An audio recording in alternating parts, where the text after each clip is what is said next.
Other questions, comments? Here, over here, right here. Tammy Holtman from allafrica.com.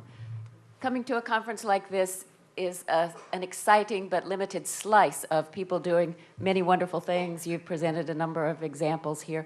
How do you see, or where do you see, emerging mechanisms for everybody, everywhere, being able to access who's doing what where to avoid costly duplication and to share examples for replication? You've talked about knowledge sharing, but how do we get to how we all access aggregating and disseminating that information? You solved this in the UN, haven't you, Ann? Oh, right.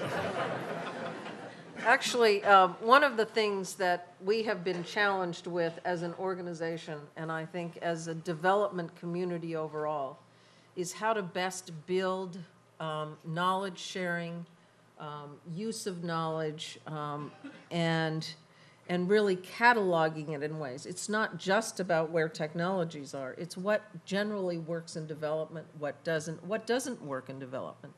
And we haven't been good as a development community in cataloging that. Now, there have been a number of initiatives around the world today that are looking at how to really share knowledge, to consolidate knowledge. The problem is how do you keep it updated? How do you keep it most current? How do you peer review it?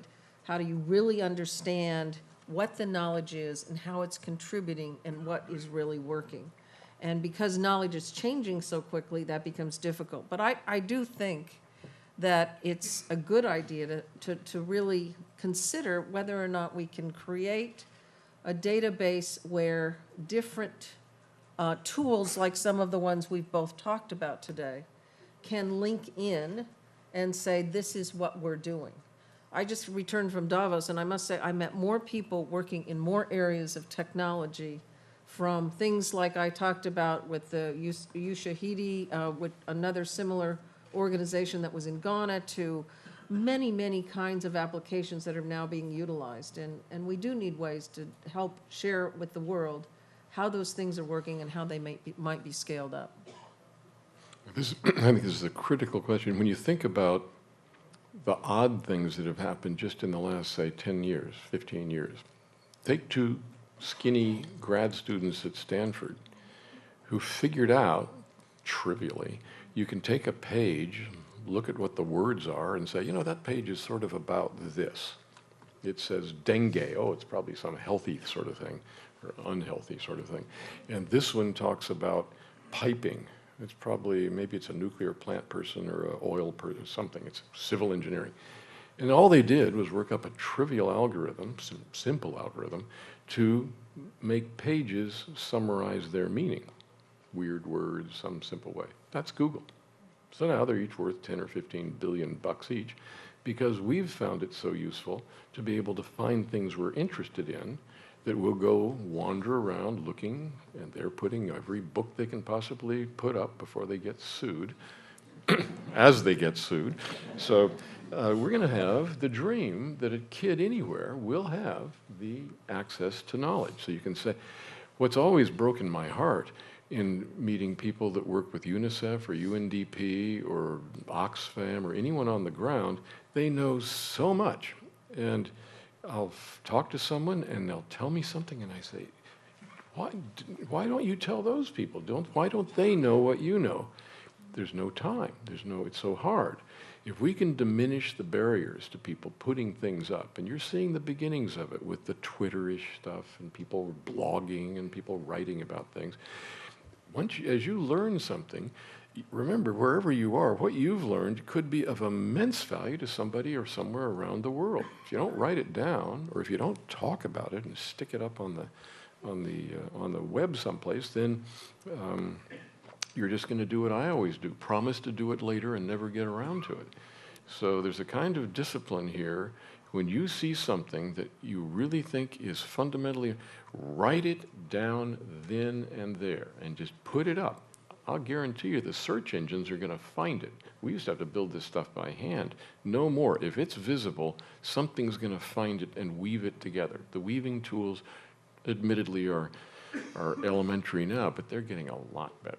So I just want to be able to see what your experience was in Lake Kivu with something that you generated, got the methane out of the bottom and suddenly made electricity. And, oh, if I had only known that, then I could have done something somewhere else. It's all going to weave together, I think. Back here. Thanks. I'm Chris Dye from the World Health Organization.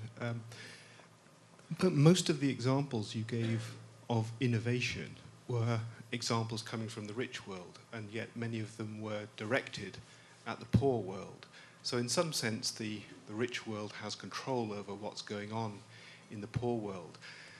I'd like to hear a few of your thoughts about how to stimulate more innovation in the poor world, where capital investment is relatively limited. And if you have particular examples of successes, I'd like to hear them. That's a great question. My first take on that would be Shinya Yamanaka's lab at Nagoya University. One person, 2 grad students, there are people too, all linked, and they did in 3 months this fundamental discovery in idempotent stem cells. Capital equipment, let's say it's an incubator and a sequence, $50,000. You could replicate that lab, and Yamanaka will tell you he can take any graduate student. I mean, someone should know something about biology and chemistry a little bit, and they can, in 3 months, learn this technique and do it anywhere in the world. So WHO or any of the NEPAD, anything that's putting little labs in place, could start something like this up anywhere. My rule, if you can do beer, you can do bio. Any place that somebody can make a bottle of beer can be part of the biological revolution. I mean, things are happening now that kids can alter. I've been in labs where 14-year-olds were putting fluorescent dye into bugs, and they suddenly turned green and purple. Just, you know, there's a lot of discussion about how dangerous this is. But on the side of getting on with it so that people can have food to eat and clean the water they drink, this is an area that has such immense implications. And very often the capital cost for it is nothing. To build that, the garbage garage, you have, once you've gotten the design done, replicating them is not hard.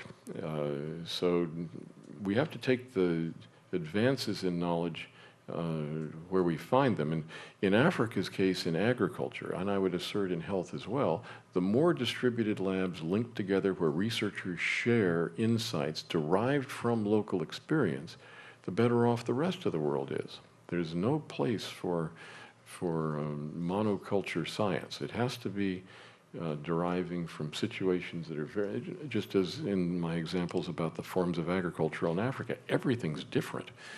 And so only locally derived problems, local problems, can yield new insights that might have a vast impact. So yes, maybe the examples were from places that had done this work. Some things you're not going to do without capital expenditure. You're not going to make a 3rd-generation photovoltaic cell without spending a couple of $100,000 on vacuum deposition equipment and stuff.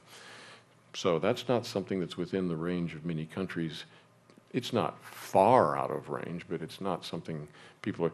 But the idea about how to do it is, you can understand that in not much time. And perhaps you'll find a new way to do biologically what today we're doing with physics.